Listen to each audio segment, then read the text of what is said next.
안녕하세요. 외과의사 서영민입니다.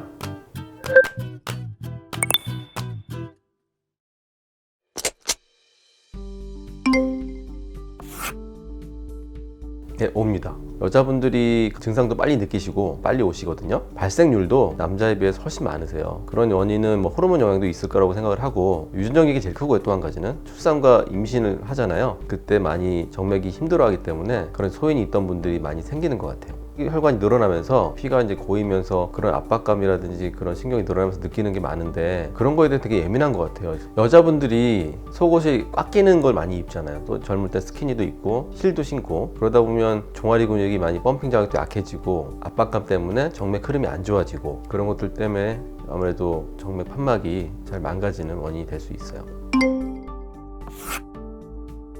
옵니다.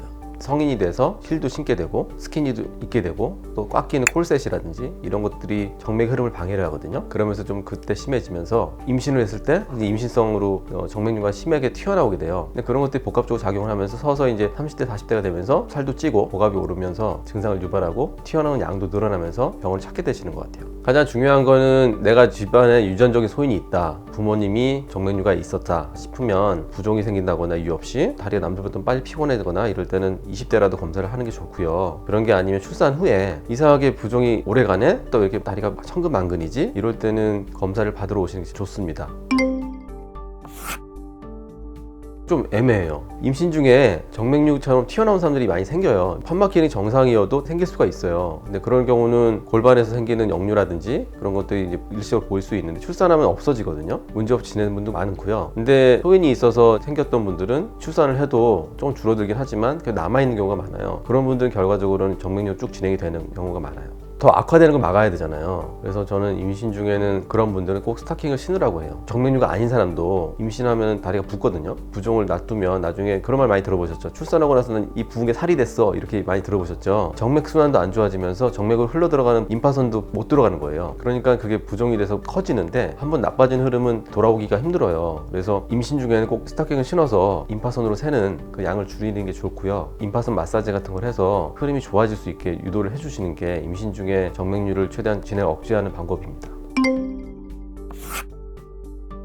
유발할 수 있어요. 무리한 다이어트를 하게 되면 기본적으로 아예 안 먹는 사람이 많잖아요. 그러다 보면 종아리 근육 자체도 약해질 거고요. 그런 복합적인 원인에 의해서 임파선하고 정맥류에 문제가 될 수가 있어요. 그런 위험 인자로 생각할 수 있을 것 같아요. 치료를 하고 다이어트를 해야겠죠. 더 악화를 막기 위해서는 뭐 치료를 안 한 상태라면 단백질 같은 건 무조건 섭취 잘 하셔야 돼요. 그것들이 가장 우리 임파선 흐름에 도움이 되기 때문에. 그리고 운동할 때도 스타킹을 신고 종아리 강화 운동이라든지 이런 걸 꾸준히 하셔야 더 악화를 막을 수 있을 거예요.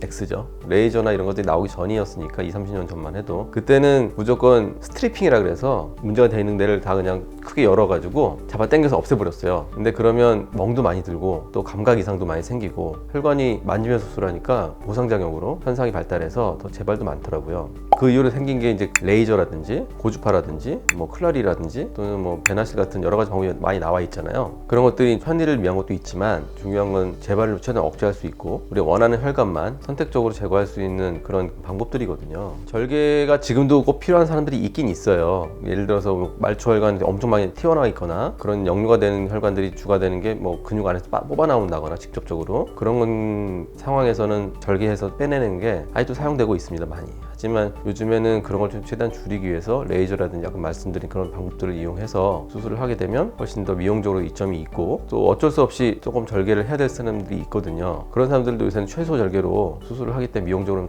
이득이 될 수 있고, 절개술이 꼭 없어진 건 아니지만 모두 다 절개를 해야 되는 건 아닙니다. 또한 젊은 여자분들 미용력이 중요하잖아요. 저는 흉터 안 남게 해주세요 하는 사람도 있어요. 그런 사람은 튀어나온 부위에다가 주사를 놓는다거나 비절개를 이용한 방법을 이용하면 훨씬 미용적으로 이득을 얻을 수가 있어요.